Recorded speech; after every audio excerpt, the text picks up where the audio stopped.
আসসালামু আলাইকুম। ভূত বাংলা অফিসিয়াল থেকে আপনাদের স্বাগত। আজকে আমি আপনাদের যে গল্পটি শোনাবো সেই গল্পটির নাম হচ্ছে মধ্যরাতের ট্রেন। চলুন শুরু করা যাক।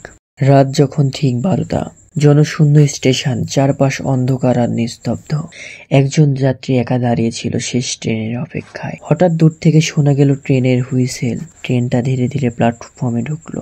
আশ্চর্যের ব্যাপার হলো পুরো ট্রেনে একটিও আলো জ্বলছে না। জানালাগুলো ফাঁকা আর ভেতরটা অন্ধকার। যাত্রী সাহস করে একটি কামরায় উঠল। ভেতরে প্রবেশ করতে সে ঠান্ডা বাতাসের সাথে অদ্ভুত এক গন্ধ পেল। পুরনো মরচে ধরা লোহার মতো আর স্যাঁতসেঁতে রক্তের মতো গন্ধ। কামরার ভেতরে হঠাৎ লাইট জ্বলে উঠল। সে দেখল সামনের সিটে যাত্রী বসে আছে, কিন্তু সবাই মাথা নিচু করে, নাড়াচাড়া করছে না। চোখগুলো ফাঁকা, মুখগুলো সাদা। হঠাৎ করে একটা মহিলা তার দিকে তাকিয়ে আস্তে আস্তে বলল, তুমি কি জানো এই ট্রেনে যারা ওঠে তারা আর জীবিত নামে না? হঠাৎ সবাই একসাথে মাথা তুলে তাকালো। চোখগুলো ছিল লালচে আর রক্তমাখা দাঁত বের করা। যাত্রী দৌড়ে দরজার দিকে ছুটল, কিন্তু দরজা বন্ধ। ট্রেন তখন দ্রুত গতিতে অজানা অন্ধকার টানেলের মধ্যে ঢুকে পড়েছে।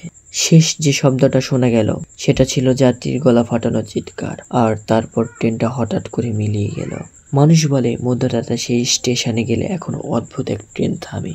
কেউ যদি সেই ট্রেনে ওঠে আর কখনো তাকে খুঁজে পাওয়া যায় না। এভাবেই গল্পটি শেষ করলাম। কেমন হয়েছে সবাই কমেন্ট করে জানাবেন। আসসালামু আলাইকুম, ধন্যবাদ।